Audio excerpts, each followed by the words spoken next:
Welcome. So it's 1 o'clock.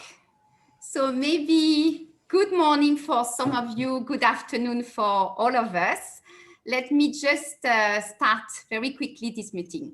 I'm very excited to start this first digital talk to celebrate the Women's Day that in fact we have transformed into a Women's Month. So it's the first time that we have created this Women Association organization and alliance with ladies of luxury and lifestyle that I represent and the female entrepreneur worldwide that Ines will speak in a moment to discuss, to think forward, to share tips on how to nurture and develop new relationships in this digital era. So we are speaking from Hong Kong, and it's so nice to see also friends and people we know from Singapore, from Bangkok, from different kind of places all around. That's very nice. So just to let you know also that within this talk, we support one charity, which is called Make It Work in Hong Kong. And we will discuss, we will introduce a little bit more at the end of this, on this talk. So let me hand over to Ines before giving the mic to Karen Ko, which has the task to lead 4 other very inspiring women on this talk. So Ines, to you. Thank you, Marie-Hélène, and it's really a pleasure to co-host this event with your organization. For those of you who don't know me, my name is Ines. I'm the co-founder of Female Entrepreneurs Worldwide. We are a platform for business women. We especially focus on female entrepreneurs, so helping women who want to start a business to learn different business skill sets. And what we offer is commercialization, helping our members to boost their business, but also mentoring and advising. We have a large pool today of many advisors across Asia, and financing. Recently, we just launched an incubation program focusing on female in tech. So today is one of the typical program we actually run, but I love the idea of Marie-Hélène of really focusing on such a particular topic, which is very on point with what's happening today, right? So thank you all for joining this session, and I look forward to learn from our fantastic lineup of speakers.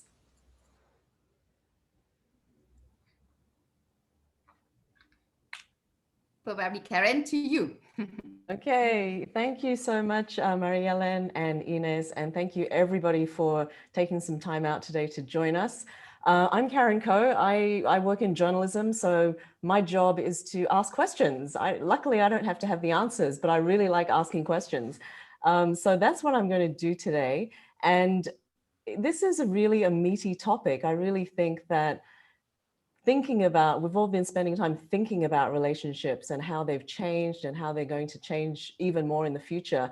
But we haven't really talked about it, maybe privately, but this is a great chance for us to learn more about the different levels of relationships that we will have in our lives and how the present time has made those change already, but also to look ahead to see what future changes we can expect. And so the other thing I wanted to tell you is if you have questions, I encourage you to ask questions. We are happy to take questions throughout the panel discussion.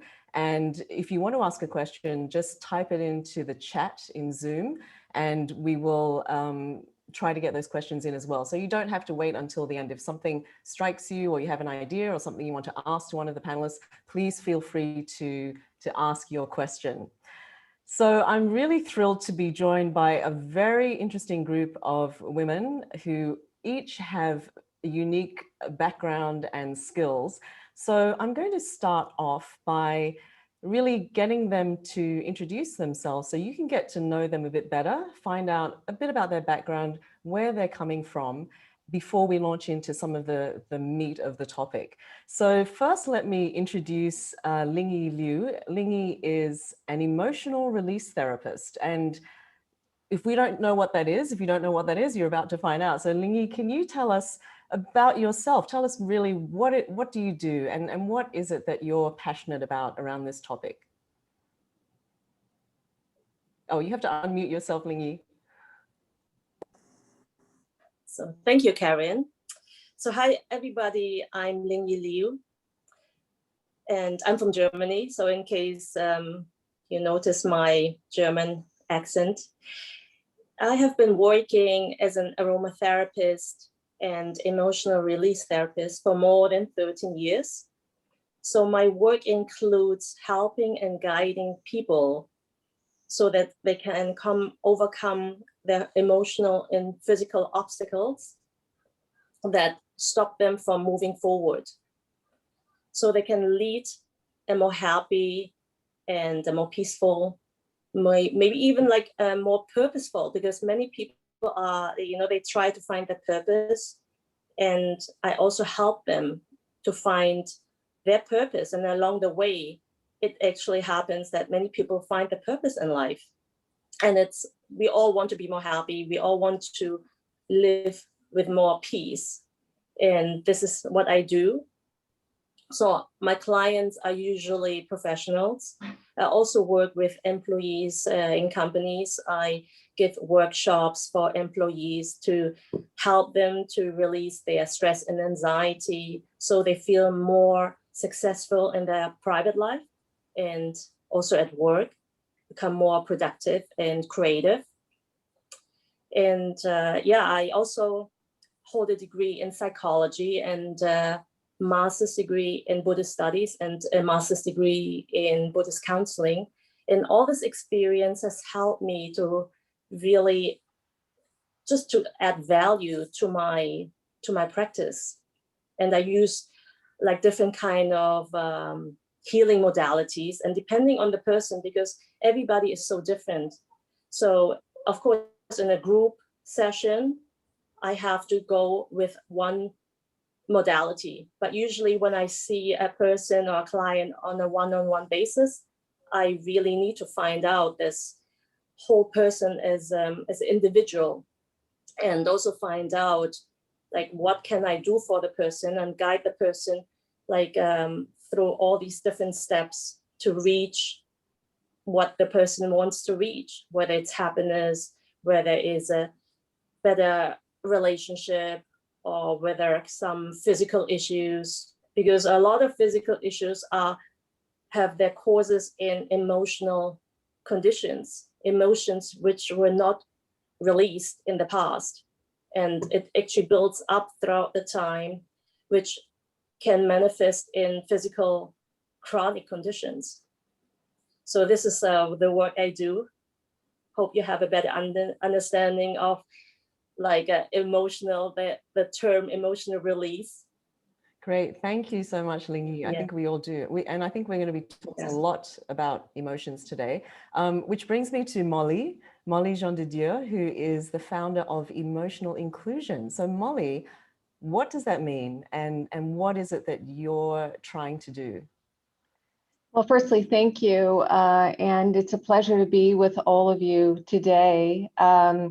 So I am the founder of an NGO that I opened last year called Emotional Inclusion in the Workforce, that calls on companies to invest in an in-house trained therapist so as to sustainably, if you will, oversee the mental wellness of employees. Showcasing our emotions at work really is not a weakness or a form of unprofessionalism, and we are really humans at work, and that needs to really come out in a more transparent way. And I think when we look at the landscape, the corporate landscape of today, we see that mental health is really, more important than ever, and mental disorders are on the rise currently in every country in the world, and forecasts stipulate that mental health will cost the global economy, or mental, lack of looking at mental health will cost the global economy up to $16 trillion by 2030. if a collective failure to respond is not addressed. So looking at mental health as a basic human right is so essential. And I say this because I've been in the corporate landscape for soon to be two decades. I've been in Asia overseeing a luxury brand called Longchamps for soon to be 15 years. I was in Hong Kong overseeing the region for 9, and I opened the affiliates here in Singapore and Malaysia 5.5 years ago.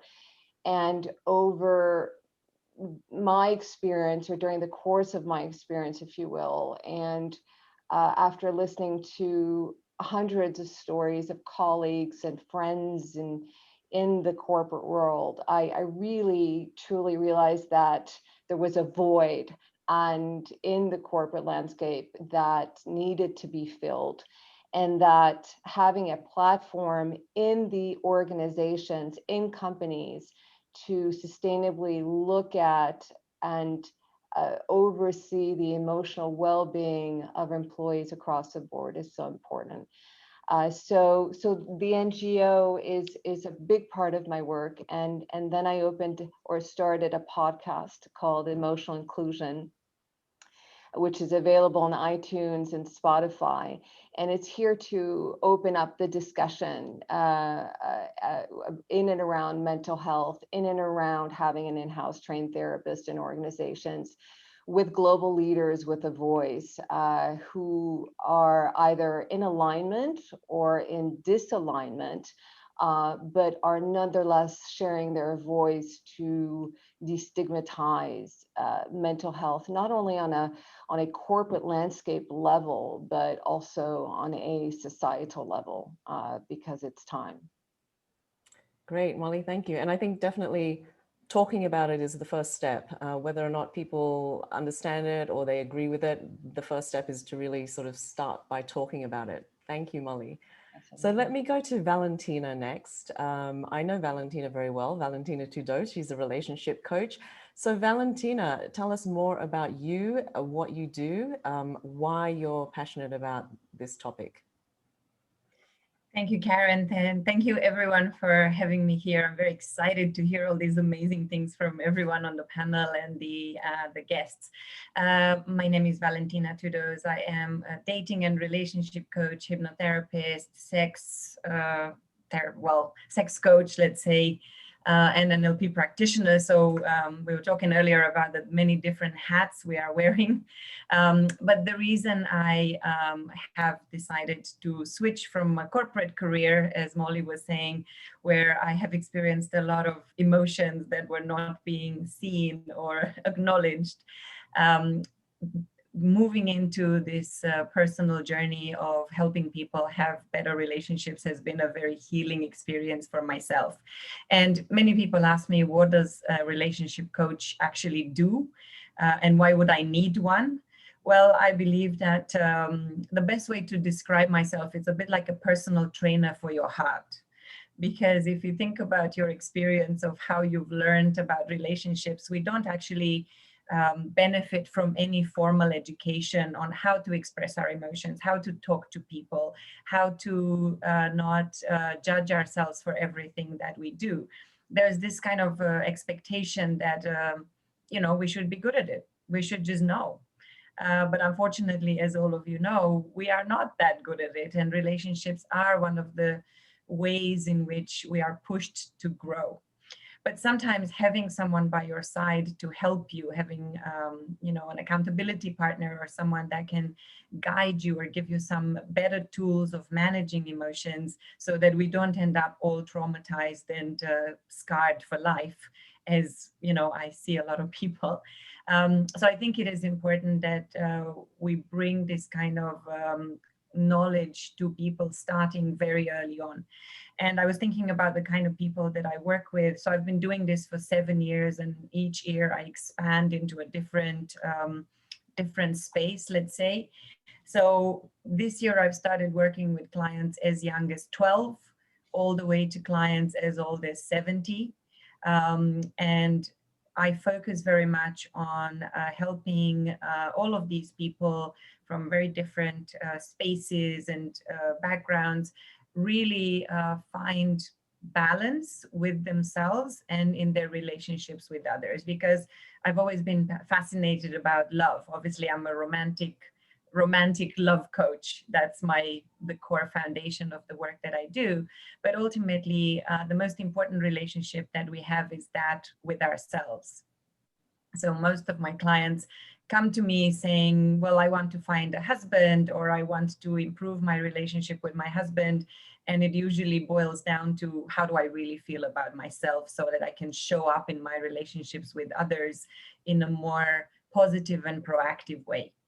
So it's a very broad space, but what I'm really excited about today is to really hear from the other speakers and to see how we can all collaborate better to provide all the different angles to healing, to emotional release, and to making sure that people feel seen, heard, and included, so that they feel open to express everything they believe and, you know, they struggle with.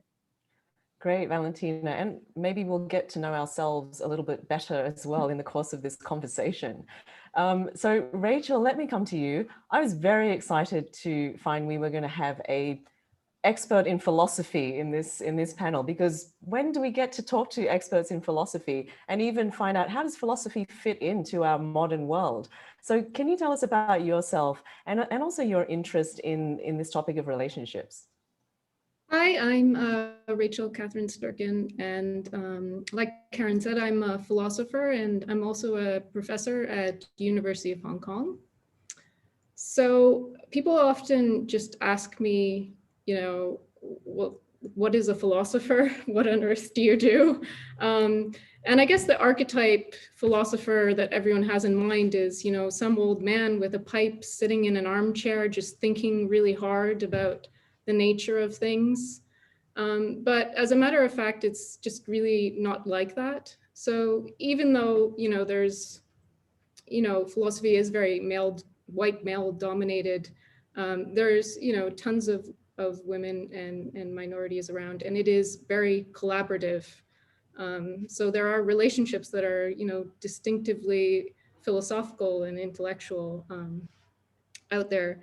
And a lot of what I do, of course, is just very practical things having to do with higher education, like teaching and giving out research grants and serving on committees and so on. So a lot of it is just very boring, actually.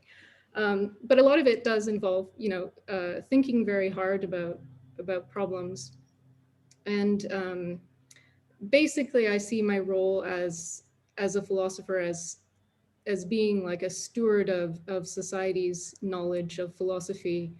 So I try to retain our philosophical knowledge that we've gotten in the past.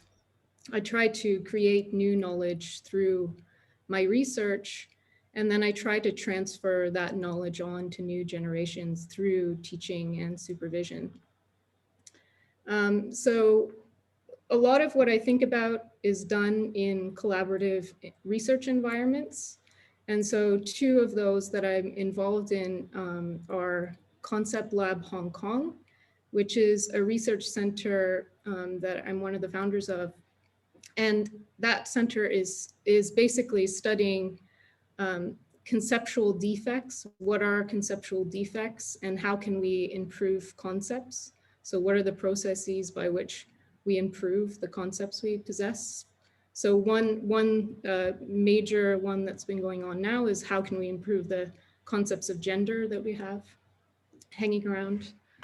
The other project that I'm involved in is based in Europe at the University of Oslo, and that one studies basically linguistic meaning and communication online and how those have changed and how they're affected by bot and AI speech. So one reason I'm interested in joining you guys today is mostly because I don't get an opportunity very often to speak to people outside of the academy. So it's very exciting to get the chance to do that. And I'm also, you know, a lot of the way relationships develop is via communication, and communication is something I'm very interested in. So I hope I can contribute. Great. Yes, I'm absolutely sure you will, Rachel. Thanks so much for introducing yourselves. So thanks to all our panel for introducing themselves, and you now know a little bit more about where they're coming from and what they do. So here's what we're planning to do.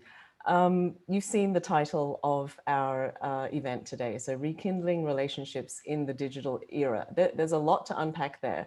So I thought we'd start by exploring different relationships, because there are very many different types of relationships. So we'll talk a bit more about the different types of relationships that we all encounter.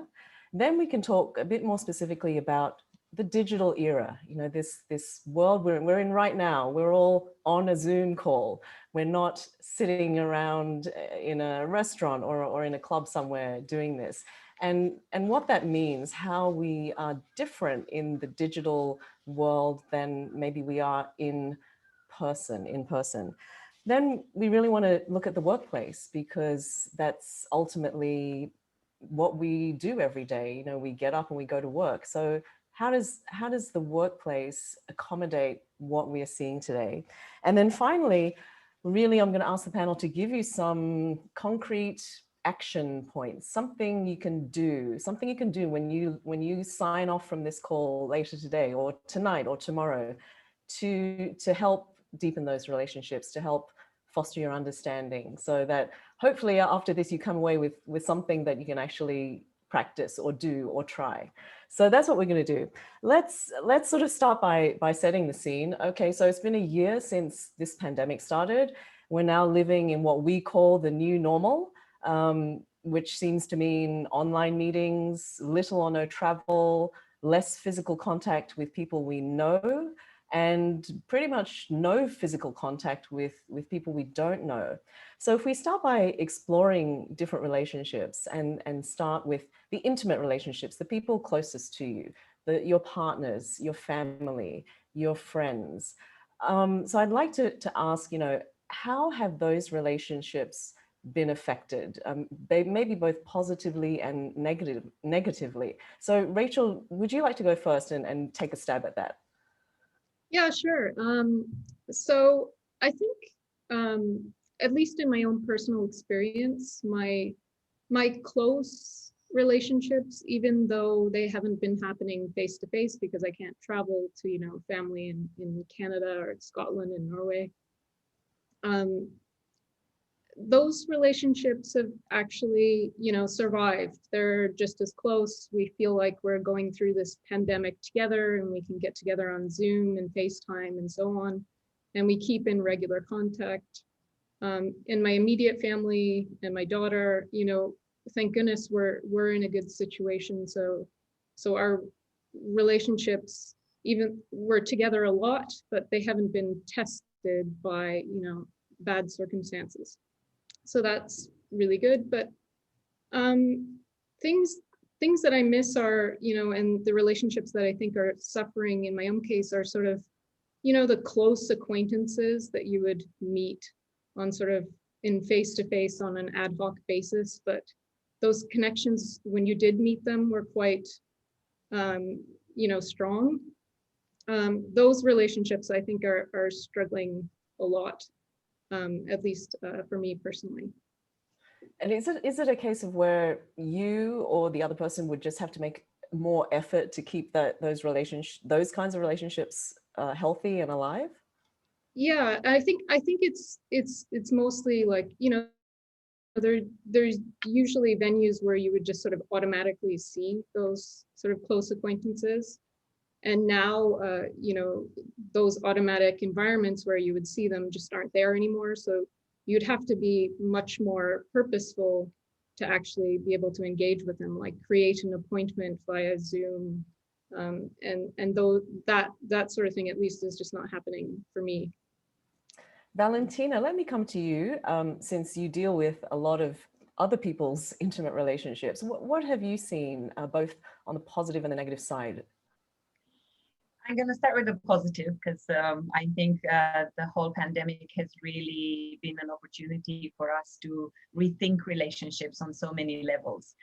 Of course, it's been challenging, but challenges for me are only opportunities for growth. And one of the biggest opportunities has been really to recognize how distant we had become from the people around us, how we had fallen, I'm generalizing here, but because I have a long list of clients who've been through this experience, have fallen into this whole routine of kind of ignoring each other and being too busy for conversations about ourselves. So many of my clients have now been, deprived of the opportunity to avoid each other that was there before with travel, with business excuses and so on. So they've actually been stuck at home with their significant other who they've not really talked to properly, like not spent quality time with for a very long time.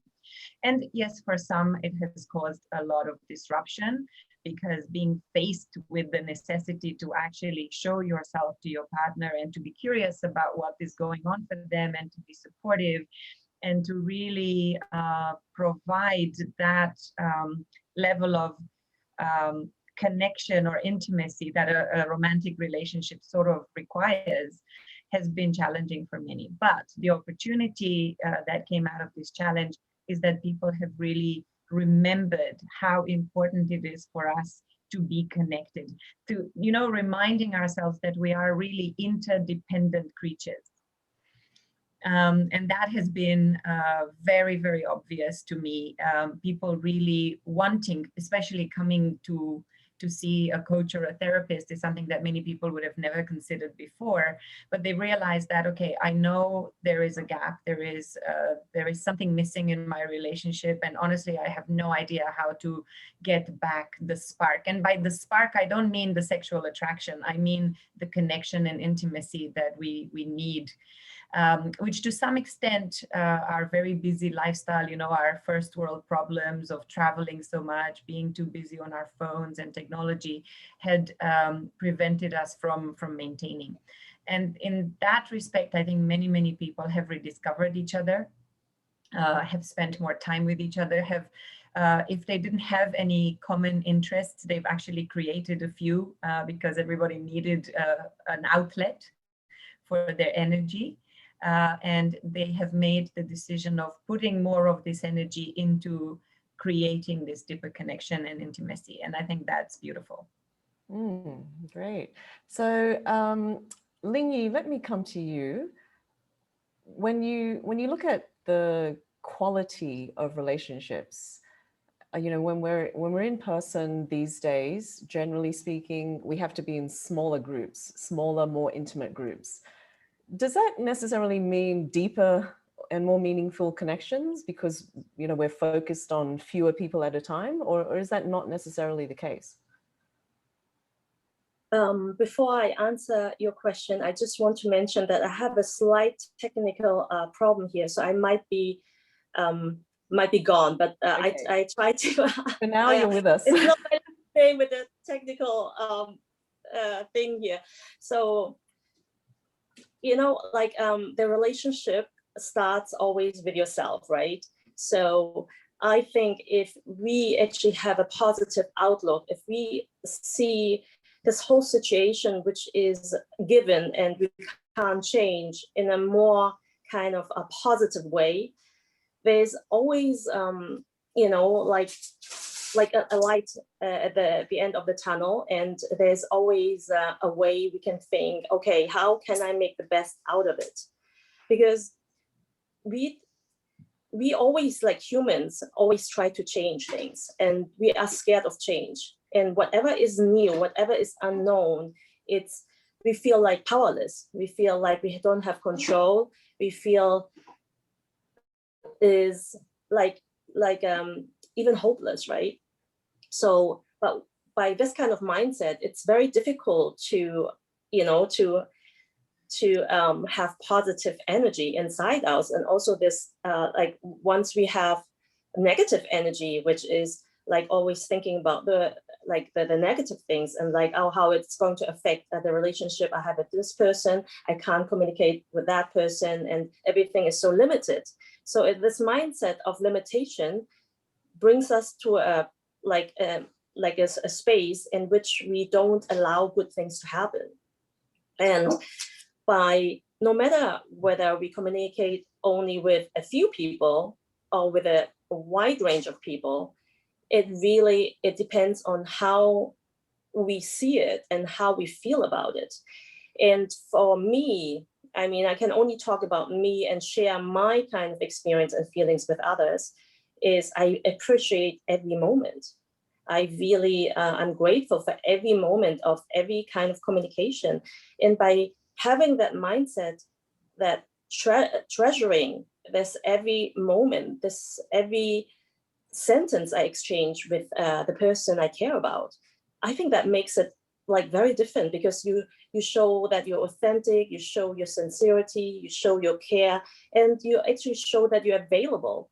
And by giving all these messages to the other person, they obviously feel the same. And I think this is the only way to really lead a happy relationship, no matter with like a small group of people or with a wide range of people. And it's a shift of mind, like how we see the situation and how we evaluate the situation. So, and Ling-Yee, you're saying that we shouldn't really allow circumstances to dictate how we perceive something, that we need to make a choice of how we look at the situation. Yeah, it's all about our mind, and the mind influence our feelings, our emotions, and it's interactive, and one leads to another, and that influence our behavior, our action, our speech, and how we react to certain situation. It's all in our mind, and it's a choice. It's a choice. And of course, when you're in a situation like feeling out of control, feeling like powerless, maybe it's a bit difficult, but it is a practice. I mean, everything is a practice. Happiness is a practice. And that's really powerful, because if we know we can choose to be happy, we don't have to be in that miserable hole all the time. We can get out of it, and we are powerful enough to make it happen. It's very empowering. And it in any kind of circumstances, having this technical issue now is kind of a little bit stressful, because like so many people are looking, but in a way it's like, okay, it is how it is, what can I do, you know? So of course there are thoughts coming out, oh my God, I look so unprofessional, right? Like now I'm like trying to fix things, but it is how it is. And yeah, we have to just accept and embrace the circumstances. Well, I think you're being you're showing great leadership by being authentic right now with us, right? Really sharing. Thanks, Ling-Yee, for that. I mean, Mollie, let me come to you, because I want to talk with you about professional relationships. And inevitably, you know, maybe unfortunately, but inevitably, when we are in a professional situation, we tend to be a different person in some way, you know, and maybe not be ourselves. So if you talk about relationships professionally and with large groups of people, colleagues, clients, how do you think the quality of those relationships has changed and is determined, and especially now that most of them are online? Look, I think these times have been extremely beneficial for the corporate landscape. Because COVID obviously has truly rocked our world and pushed us all to look at our values, you know, under a microscope. And it has truly marked, if you will, a turning point, moving mental health up the list of priorities. And when we look at the archaic ways of doing business, it's always been attached to leaving your home self at the door upon entering the office. And not showing, God forbid, any sort of emotion, because that translates to unprofessionalism or weakness. And that is obviously clearly not the case. We are human beings, and we need and should bring our full selves at work. And when I hire staff, I always ask them to continue to bring that to their job and their everyday, because I hire them based on who they are as human beings, and also the knowledge that come with their background, if you will.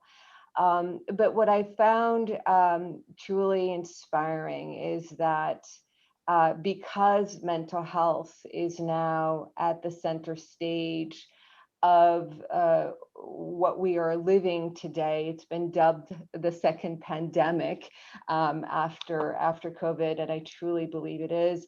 Actually, Dr. Patel of Harvard Medical School recently stated that no other health condition in humankind has been neglected as much as mental health has.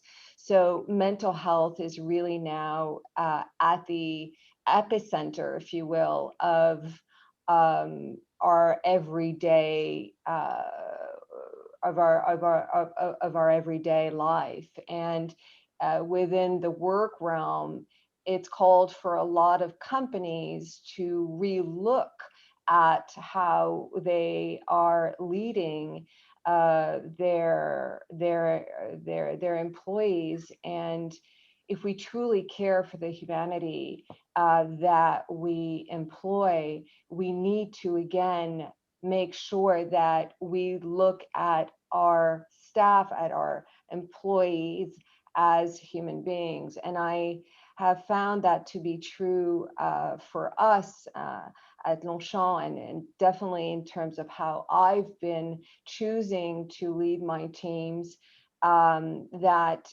being vulnerable and sharing, for example, my stories of what I'm going through, because we're all going through something, and some people can put their finger on it and others can't, and that's okay. But at least not pretending when we are in the office or when we are in a Zoom call that everything is okay, because no, everything is not okay. And we need to make sure that in order for there to be greater engagement, what I dub as adaptive resiliency, because things are changing every day, or even ambassadorship, that we need to show up with our full selves at work. And I remember very well one of my first Zoom calls, because I'm based out of Singapore, and so we had a lockdown, and so we were all confined at home. And I'll always remember my first Zoom call, because so it was the first time I had my team all together, and there was, you could sense that there was just absolutely no energy, that people were kind of in limbo and just so disengaged. And I remember thinking that if I didn't share how I felt about a story that I chose to share, that the meeting would be basically out the window. And so I shared a story that I was going through with my son, and how we had to change him out of school because there was a slight cognitive delay that had been found, and how it was really hard for me. And here I was trying to keep two affiliates, because I oversee the Singapore affiliate and the Malaysia affiliate, trying to keep those afloat. We were in full-blown crisis management. And I was trying at the same time to make sure that my teams were okay on a personal life, was, homeschooling and my son and all of this. So it was all crazy. And I remember sharing this story, and what was really beautiful was that, some staff decided to share their stories after, not all, but I think specifically in this part of the world, communication in terms of really communicating on what matters is still difficult. But it was beautiful to see how some chose to share their stories, and how that really bred the center stage for empathy and compassion and just a beautiful humanistic feel and tone. And I can tell you, our meeting was, to this day, one of the best meetings I had over Zoom with them, because now we're in group A's and group B and in the office. But it just goes to show that, as Brene Brown says so well, that vulnerability is not a weakness, and that myth is profoundly dangerous. And she goes on to say that, not to quote her exactly, but vulnerability is a birthplace of innovation and creativity and change.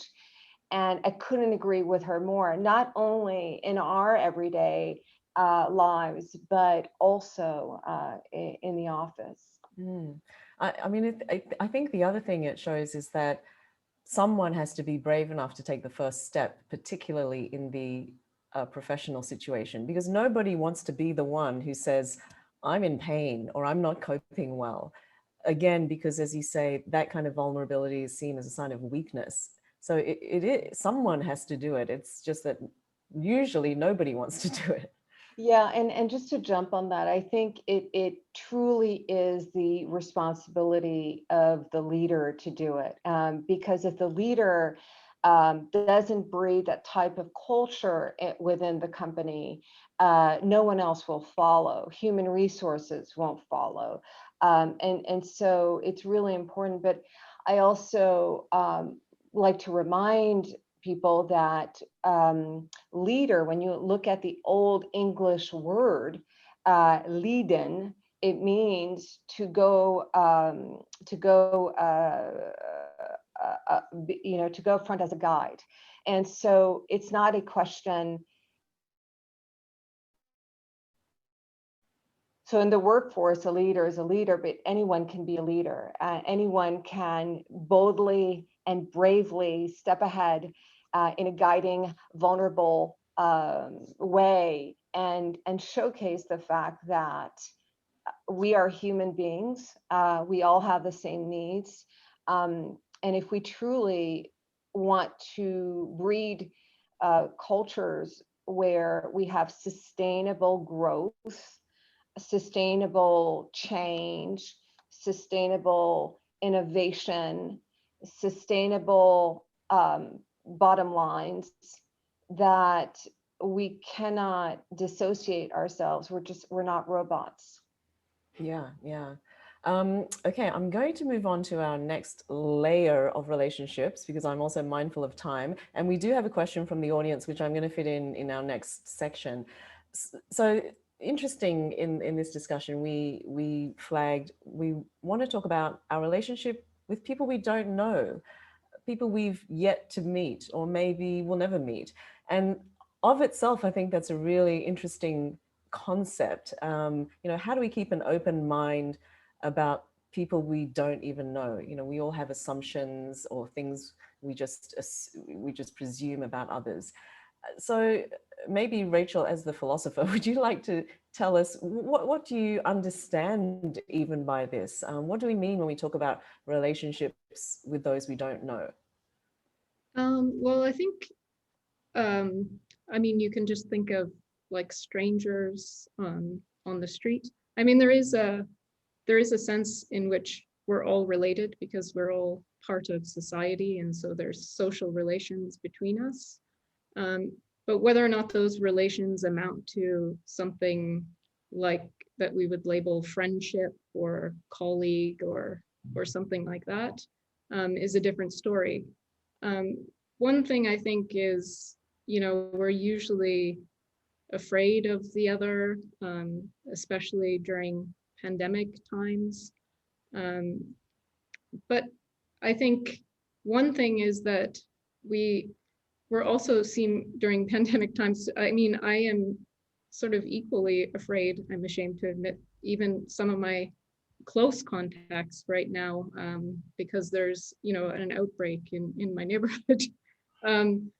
So there's a sense in which that's not different, but I think there's some of our relationships with others and strangers has really become a lot stronger as a result of the pandemic. And that's just because we are relying on complete strangers to solve this ginormous collective action problem, which is the pandemic. So in that way, it does make us, it does tighten those ties with complete strangers, because we are just relying on them in a way that we haven't recognized in the past. So just because we don't have a personal meeting or a face-to-face meeting doesn't mean we can't trust someone who we've never met. Yes, I mean, and I think one thing also that pandemic has brought about is that, you have to have these sort of local circles. So even people that we weren't friends with before, they might be the person we see the most now, like the security guard in my building for a while was the person I saw the most. So aside from family, I saw them more than colleagues. So even though they were pretty much a stranger before, through the pandemic, you start to form relationships with people because out of sort of necessity, because they're the ones that are right there, and you can see the only ones you're allowed to see face to face. Valentina, do you want to weigh in on this? I mean, we do as humans tend to categorize people. It's a way that we self-identify as, we are here, it's about us, as opposed to them and they do this or they are like that. What are your thoughts on this? I think it's this pandemic has brought about even has exacerbated a conflict that we have constantly in the way that we give our energy to others, and that conflict is one between the part of us that really has this need to connect, to meet other people, to bring new energy into our life, and the other side is to keep ourselves safe, to put ourselves first, so to speak. So I can give an example from my single clients, because I work with a lot of single women who are looking for love. They have really been, many of them have told me that they're very stuck between the idea of, I want to meet new people. I don't want to waste 2 years of my life, which are potentially good, fertile years if I'm in my mid-30s or late 30s. I don't want to sit around literally in my house by myself, not taking advantage of this time. But at the same time, like, how am I going to do it? Where can I meet people? How do I know if this stranger that I'm going for drinks with has been, I don't know, to a gym that is now infected or something? So it's definitely asked people to be a lot more careful. But the opportunity has been almost like, because we are in social distancing, I always said to my clients that a long distance relationship is an opportunity. It's a kind of a make it or break it opportunity. Because when you are not together in person, you are able to really focus on creating this testing, if you like, the compatibility that you have with that person. Because when we are in close proximity and we find that person attractive, it's very easy for us to mistake lust and this kind of attraction for love. For, okay, this person, he or she is so hot, I'm going to start a relationship with them. But by having this distance, by having to do Zoom dates, to speak on the phone with someone, to do video calls, actually, this is an amazing opportunity to really establish if this person has shared values, if you even have anything in common, without having that energy, the sexual energy that if you meet someone in the bar, you might just kind of go, okay, well, let's go for it. So I think that has been really powerful. And I know a lot of people who've started and they've actually had long distance relationship, talking every day on the phone, even though they've never met that person in person. Mm. And it's all about energy. Yeah, and equally that could apply to not just romantic relationships, right? But definitely collaborations, colleagues. So relationships, you know, just thinking of the word, right? It's about how we relate to others, and relating to others means we give energy. I see connections with human beings as this kind of ongoing, if you like, infinity sign of energy going from me to you and from you back to me and so on. So we keep feeding each other. And this is a really interesting thing about what Mollie was saying about meetings on Zoom, because we are not used to making this connection. And because it's a screen, it's not a real physical person, getting in touch with the other person's energy really requires vulnerability. Because normally we're very locked, right? When we're like, okay, well, I have to be professional now. I have to look a certain way. Nobody knows that I'm not wearing underpants. I am, by the way. But, you know, it's that whole idea that I need to look a certain way. People need to see me in a certain way, which means that only a part of my energy or a very controlled type of energy is being shown on the screen. And people respond to that in the best way they can.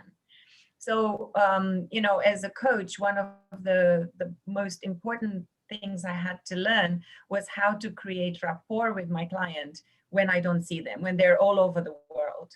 Okay, and this is what I'll leave it up. This is one of the questions from the audience. How do you warm up in a Zoom online conversation? How do we connect digitally, especially that first time?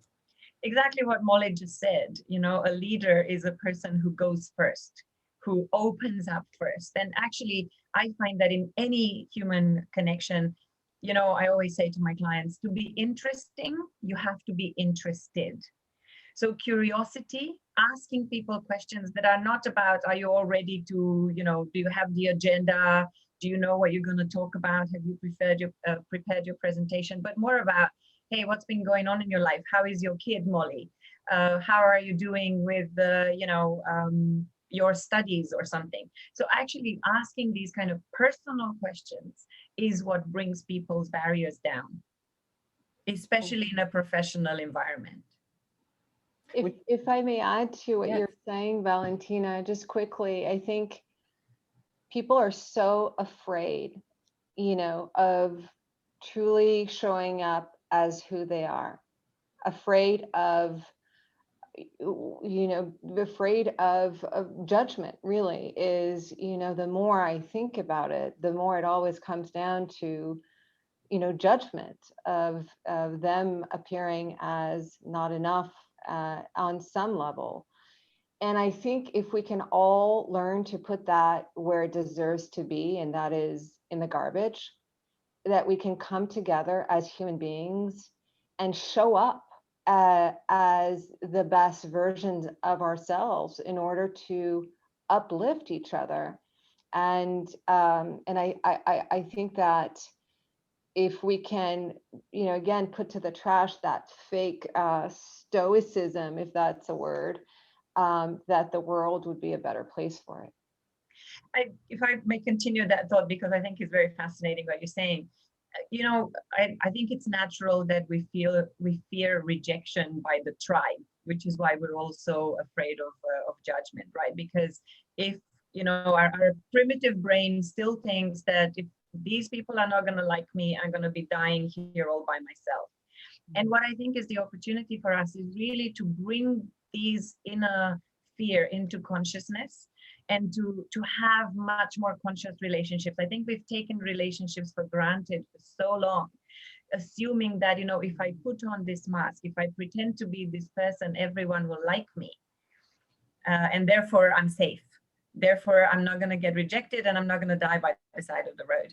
But really, I think we are in this age where the age of consciousness, I like to call it, where we can become much more aware of how these primitive fears are dragging us down, and they're no longer, valid in our society. Just because I cry at work, it doesn't make me a weak person. And it doesn't mean that my boss will fire me tomorrow. Right, right. And I happen to know that Valentina never cries in public. So we're still waiting for that, Valentina. There's another question here, which is very interesting, because we're all presumably adults of a certain age. And the person asks, isn't the younger generation leading the way of being more open and more true and more vulnerable? The digital natives who have grown up looking at screens, talking to friends, maybe even more online than in person. What are your thoughts on that? Who would like on the panel to go first? I'd love to take that up, but I don't want to monopolize the conversation. But I think it's such an interesting point. And I was just talking about this on a podcast recently. And truly, I think it's the millennials, the Gen Xers, the Gen Zers, soon we're going to have all the letters of the alphabet, but you're with me, have had this opening up to the world that we effectively never had. And, I think we can thank the internet for it, and we can thank social media for it. But there's a genuine desire to from them to care for not only our planet on a CSR level, on a CSR level, but on also how we treat one another. And they're much more attuned to making sure that whatever experience they have, that it's going to be a good one. And what I found very interesting is that when you're looking at statistics, because figures speak for themselves, 50% of millennials and 75% of Gen Zers have left their workspace because of mental health issues. So what that shows us is that if they're not going to have a purposeful, aligned experience where the journey is important, the journey of caring for each other, the journey of truly working for a company that is authentically purposeful about doing missions that are planet friendly and are not just doing it for communication purposes or marketing purposes, that they'll stay. And if they don't feel that it's genuine, they're out the door. I think there's a flip side to that, if I may add. Of course, you're right that the younger generation are now much more focused on their own development, which is wonderful. And it's great that hopefully we can encourage them to continue to do that. But the ugly side of that, in a way, there is so much pressure on them to look a certain way, which is kind of continuing the conversation that we are having earlier, to be a certain way. I've been working with, relatively young teenagers who feel a huge pressure to be perfect, to look perfect, to never be, caught in situations that would put them, at risk of rejection.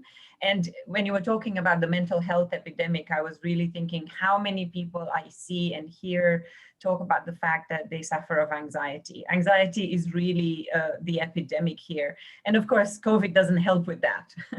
I think on Karen's show a couple of weeks ago, when we were talking about emotions and how to handle emotions, it's really something that when I grew up, nobody had anxiety.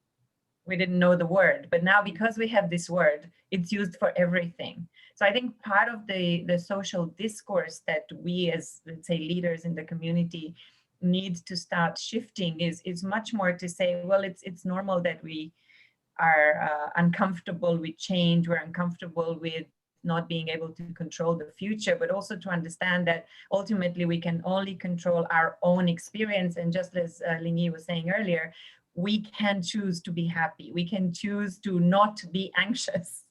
We can choose to be calm and to take every moment as it comes with all the good sides and the bad sides and the uglies and so on. Rachel, I'm interested to get your opinion on, we are at this sort of tension point where on one hand, we're asked to be more authentic, to be more real. And then on the other hand, sometimes when people are authentic, they're criticized for oversharing, for too much information. How are we supposed to navigate that? Because of the nature of the internet, there will always be judgment. There will always be toxic elements. Well, I think, I mean, the internet is sort of a double-edged sword here, because on the one hand, it's this extreme tool for self-expression. Like, you can do what you want. You can add a little hat here, and you can express yourself in ways that you never have before. And this allows a lot more, it gives you a greater ability to be authentic, right? But at the same time, these capacities also give you the capacity to misrepresent yourself and present a persona to the people that you're engaging with. And that sort of breaks down this connection that you might want to be establishing via creating authentic speech and expressing vulnerability and so on. So things like, the fact that people use filters, special lights to make them look better, or sometimes fake backgrounds. Yeah. So how do you sort of navigate that when you're trying to have a better relationship? Well, so I think I mean, when I'm thinking about, what Mollie was saying, about, her saying her experiences in her leadership role to her employees, that's an excellent way of developing a relationship. But it could be that not everyone is ready to share, because for them it feels like oversharing in a Zoom room or something like that.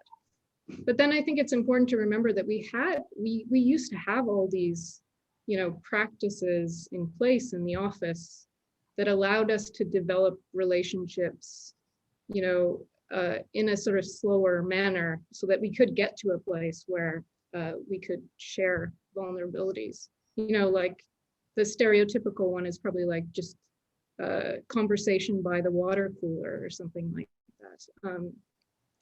And a lot of our communication and social practices are sort of these sort of scripted ways of engaging with each other, so that we can establish a connection, so we can get to a place where we can form stronger relationships. And so if we are going online, I think it's very important to establish these same sorts of low-key practices and environments where people can engage in these sort of more scripted ways of developing relationships. So one thing that actually I think is wonderful that my daughter's online school does is every morning, half an hour, they have this thing called class community. And it's like before the school work starts and they really start doing anything, they have this little class community where everyone can just say whatever they want, and they just talk to each other for 30 minutes before starting.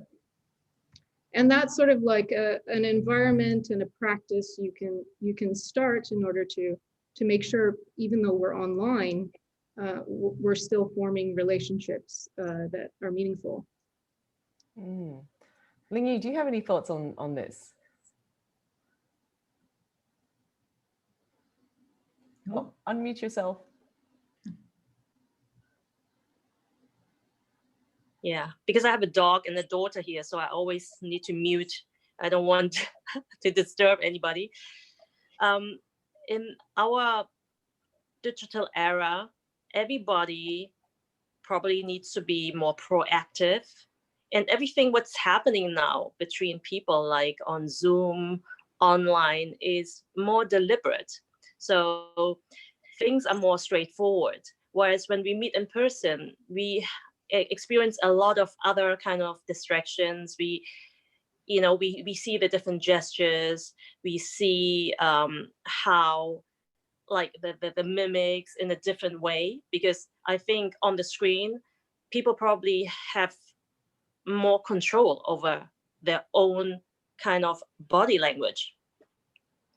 So it can be interpreted as positive or negative, right? I mean, like in every situation, there's like a, you know, like a pro and con. And about the judgment, what Mollie also said, that we always have to show ourselves like perfectly because we have insecurities, because we all have insecurities in us, and there's no exception. Hello? Yeah, go ahead. Okay, because I see it. Okay, I saw like No, another screen. Yeah, so we have all insecurities inside us, and there's no exception. And about judging the other, there were many things I actually wanted to comment on it, but I didn't want to interrupt. I mean, first of all, we judge ourselves a lot. If we wouldn't judge ourselves or judge others, we wouldn't be afraid to be judged by others, right? So, and of course, by having this fear of being judged, we are living in this we're living the life to always have to be perfect. We have to show that we have to represent ourselves to be perfect. We have to, whatever we say, it has to be perfect. And we are very scared of doing something wrong or saying something wrong.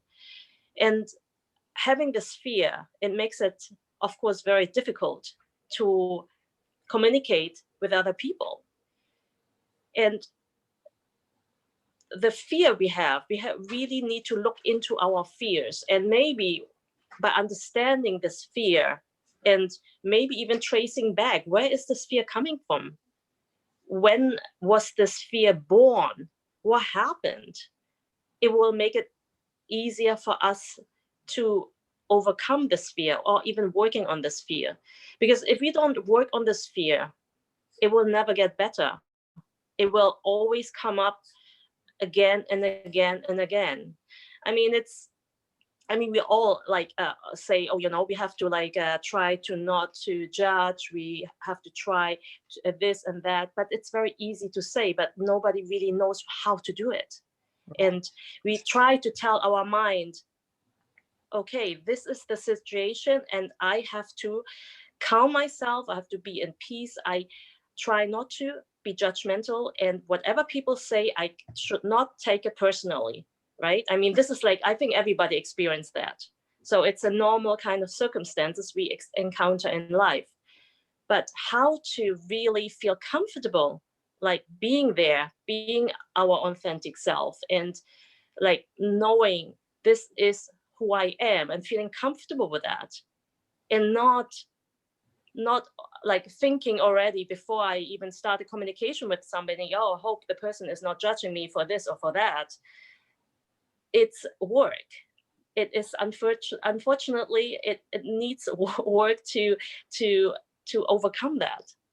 And it's a very it's a very complex kind of situation. One cannot just talk about and resolve it. Or I mean, we have like this very interesting talk now, also especially about this like the situation in which we have to deal with a pandemic, with a Zoom, with the online, and the lack of communication and contact.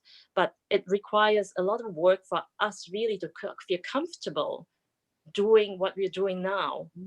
And we can, you know, it's I mean, it's a really complex kind of topic. Well, Ling-Yee, Yeah. can I follow up with that? Because there's some audience questions exactly on this, you know. One of them, you know, what are some positive tips and solutions for more comfortable relationships in the digital world? What do we have to do? Yeah, okay, maybe I share with the audience what I do myself. So what I do myself, I practice gratitude. I practice gratitude on a daily basis. And as I mentioned also before, when I'm having a relationship with somebody, or when I'm communicating with somebody, I always have in mind that gratitude, that appreciation. And with that kind of attitude, it's easy to show more empathy or more compassion and more love, and showing the person that I am there for the person. I'm available. And I think giving this kind of message is very important, because it's important for myself, but it's also important for the relationship, and for making the other person feeling heard, and feeling that, you know, somebody is cared for.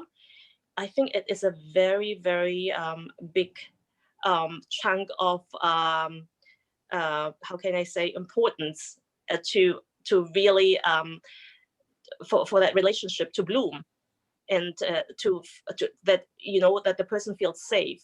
Also, as I think Valentina has mentioned, like asking really personal questions, you know, creating this safe environment by asking the right questions, that the other person really feels safe with you. And we have to be the one to open up. If we, you know, we talked about like some people feel like insecure or anxious about sharing, but we need to share first in order for the other person to feel comfortable also to share their life.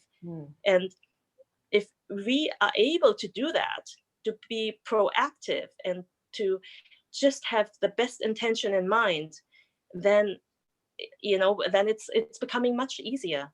And once we share our emotions and our life, it makes the other person also to slowly open up. Ling-Yee, you mentioned practicing gratitude. Can you share with us, what is that? How do you do that? What's the process that you go through to do that? Yeah, so it's very simple.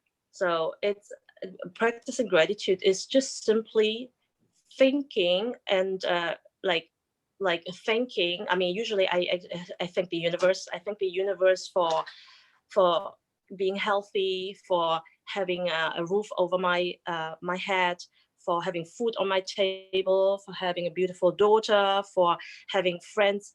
Like whenever I notice I'm in a very stressed situation, and which maybe can create some anxiety, I really try to shift my mind and practice this kind of attitude and really feel into that. That's really important, to feel into that gratitude, not just think about it, not just like, oh, you know, I thank you for, you know, for this meal or for this beautiful lunch, but really feel into that. That's like the most important thing, is to feel it. And once you feel it, something in our body already shifts, in our mind already shifts, because now we actually filled with more positive energy. I don't want to go too much into biology now, but also, of course, there's a lot of things happening in the brain. But once we have that shift, things seem much easier. And this is also like, it's a practice. It's also being mindful about it, being mindful, oh, you know, I have this anxiety, or I feel being judged. And why do I feel that? And why? And then the more you practice, the more it's happening more quickly, and the more you can find the reason and the core, and where is it coming from. And once we have this understanding, things just fade away. And this is I think the easiest practice. There are also breathing techniques. You can also like take some deep breath. When you notice I'm stressed, okay, I take a deep breath and I feel into my body. And this already stops us from reacting. And this is like when we're suddenly feeling, oh, anger comes up. So where's this anger? Take a deep breath and the anger already fades away. But it requires practice, and it requires that the person really wants to do it. Yes, yes, and have that awareness. There's another question from the audience, which goes into our whole talk about leadership and the corporate world. So the question asks, can women in the corporate environment leadership help more to create a new culture of safety, trust, and no judgment, and then, you know, leading to everybody blossoming better, blossoming more? Of course they can. Of course we can. what I have noticed, because I come from the I have a corporate background, but it's a long time ago. I worked for corporates for many years, but also now I've been like not working in that environment for a long time, and I found my purpose. But what I have noticed is many people in the company, they just work in order to work. Usually their needs are not really met. So what I would find would be very powerful and very productive for a company is putting a person who's familiar with the organization, who's very in tune with feelings of the feelings level, and really looking at the needs of each employee and the team. And like, you know, it can be done with a questionnaire, and really to find the voice and to find out what are the needs does this person have.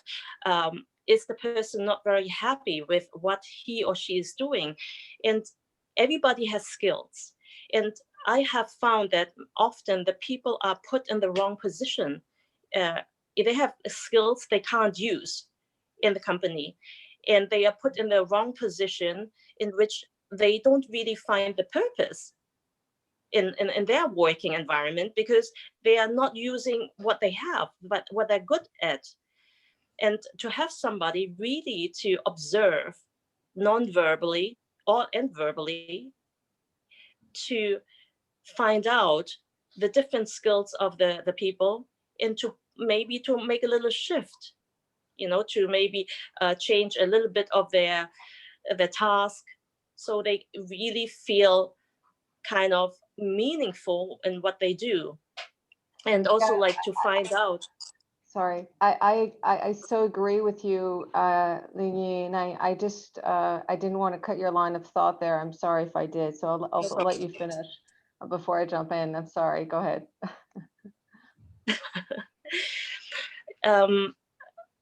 Often what I want to also to say, because it's very important to find how each employee feels, whether and it's to, in order to make it happen, the person who is in charge, like the upper management or the boss or the employer, they have to open up themselves first. Because usually the employees are a bit intimidated, right? They're influenced under their employer, and they wouldn't really have the braveness to express their real feelings. They probably are not even aware of their own feelings. But it can happen. This can be done by really the upper management to express their own needs and maybe their own fears. Mm-hmm. I mean, it's maybe easier to say than to be done, but it is manageable. And I don't even think it's such a big deal really to integrate a person who can really look at the emotional life of the employees. Because for me, work is personal, you know, because many people like Karen and we were also talking like, for many people, work and private lives have to be separate.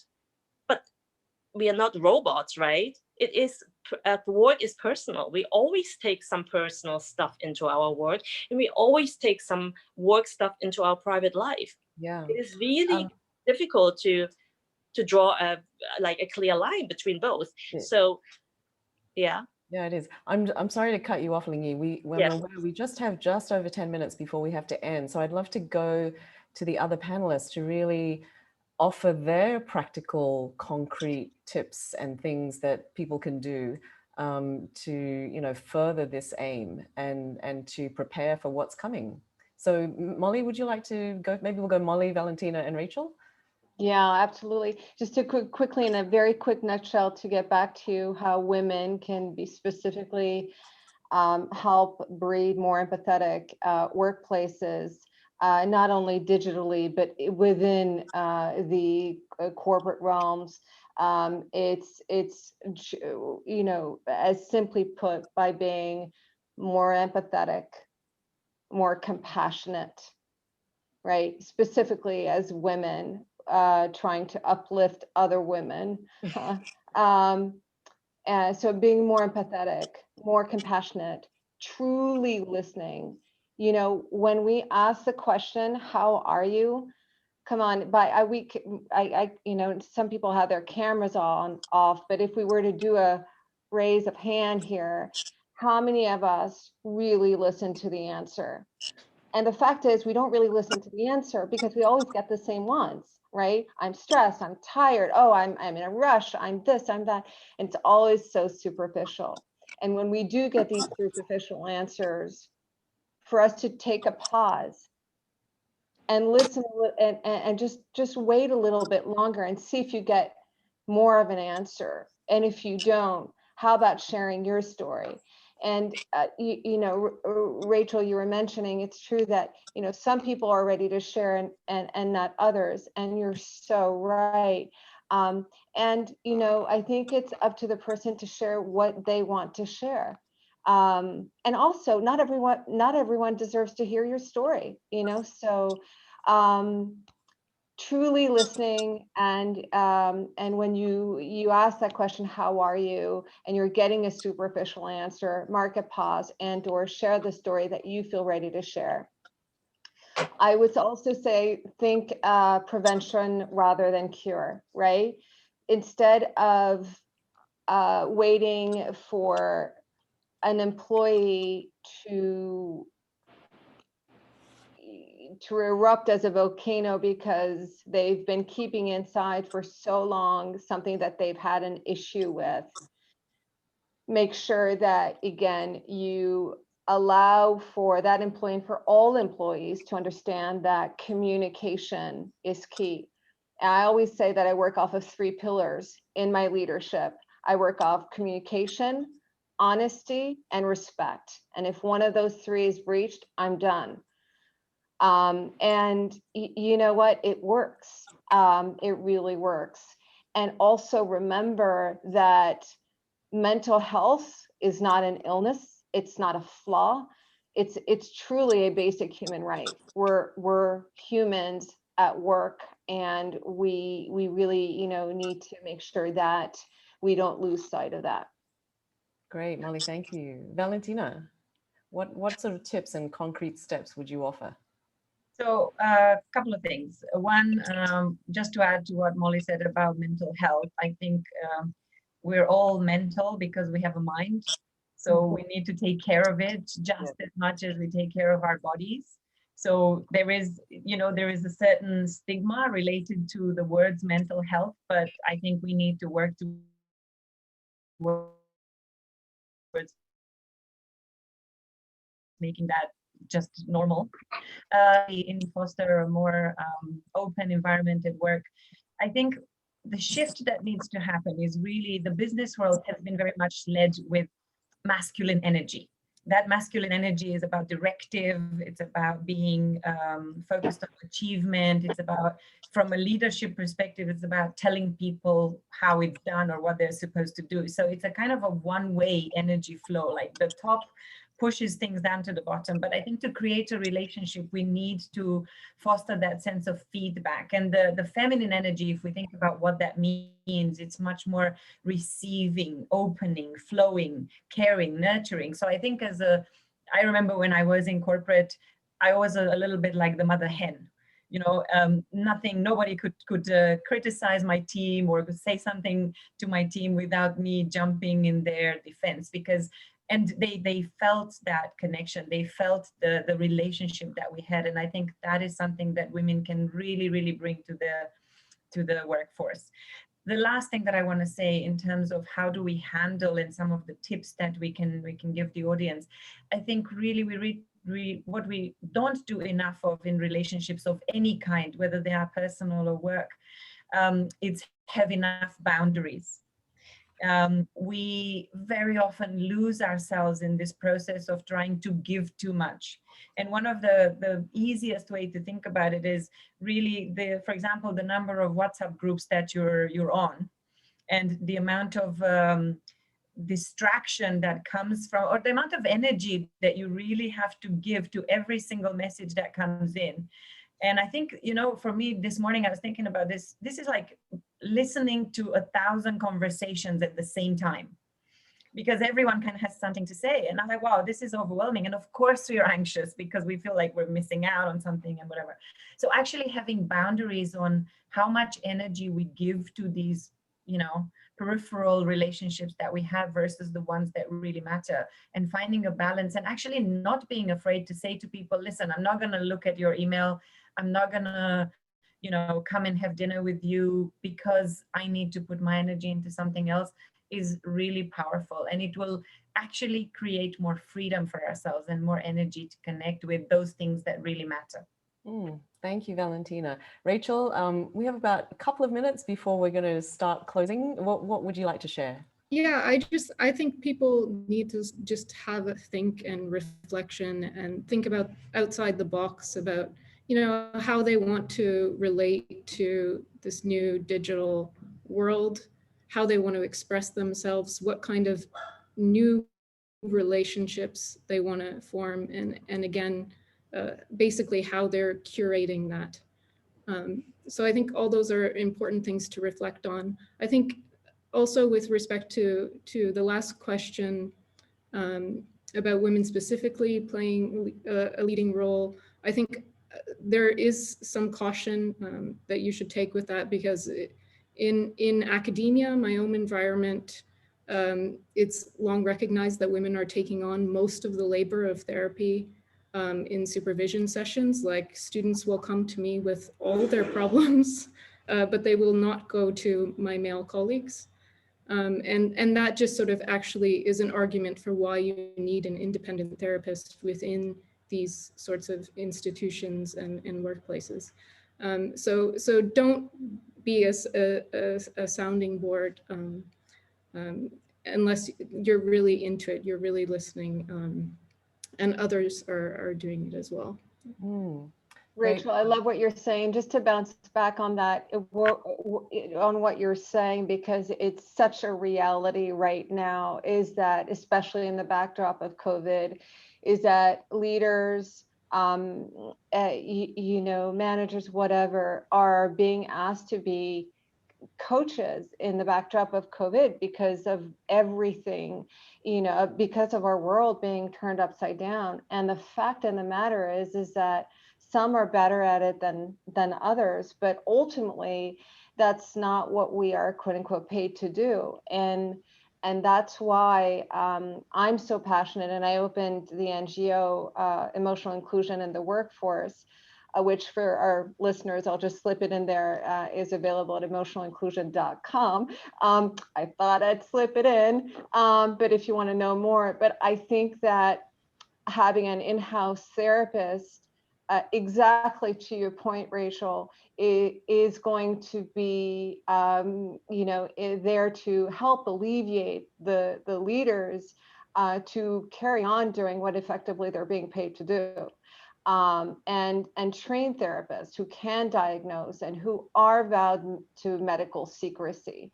I think that those are two very, very, very important points, especially as we're moving forth with the unraveling of this pandemic.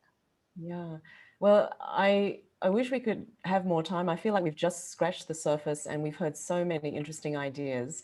So, you know, just to sum up, you know, we've really got to learn how to be more authentic, maybe go first in terms of taking risk and being yourself when you're a leader. And among the tips we've gotten, practice gratitude, practice breathing, communicate, set boundaries, and of course, this whole focus on mental health. So there's a lot to unpack there, but I hope that everyone's found it useful. And I'd like to thank all our panelists, Mollie, Rachel, Valentina, and Ling-Yee, for their valuable contribution. It's been so wonderful talking to you and going over these ideas today. And I'd like to hand back to Marie-Hélène now for a little closing. Marie? Yeah, thank you so much, Karen. You're right. I think we would have liked to have a bit more time. It's a complexity and a complex kind of topic. But I think we learned also a lot of new vocabulary, which was very interesting. We spoke about energy. We spoke about empathy. We really also spoke about true listening. And I think all of that respect, I think is part of this new relationship and how to relate to others, the energy we put in relating to others. So I feel we have a lot to take and to continue to reflect on. So thank you very much for you, Karen, for leading the talk, and for definitely all the different speakers and everyone that helped to prepare this talk, first digital talk. So at Ladies of Luxury and Lifestyle, it will be this year the 10th year of our different inspiring talk. It's the first time that we do digitally, and we do so not this face-to-face relationship as we used to have before, but that's also quite interesting because we could gather with different people and from different cities at the same time. So happy about that. And again, thank you. I think it's a good way to continue inspiring to each other and continue the thinking, the talk, and the network. So that's very much what we wanted to say and wanted to do together. So thank you so much for that. I just wanted to close it with this new charity, that we said within the talk that we wanted also to support. In a way, it's the same topic. It's about how to relate to others, how to create, I would say, a positive environment to other people. So it's make it work. And it's definitely in Hong Kong, helping people which are working, but really need more training to be able to relate to others, to have a different career. So that's what we are doing, and this charity is doing in Hong Kong. And so we will share to all of you a bit more information if you wanted to support the charity again. Thank you so much. And yes, have a good day after all this sharing and talks together. Thank you. Thank you, everybody. Thank you. Thank you. Have a wonderful day. Bye. Bye-bye.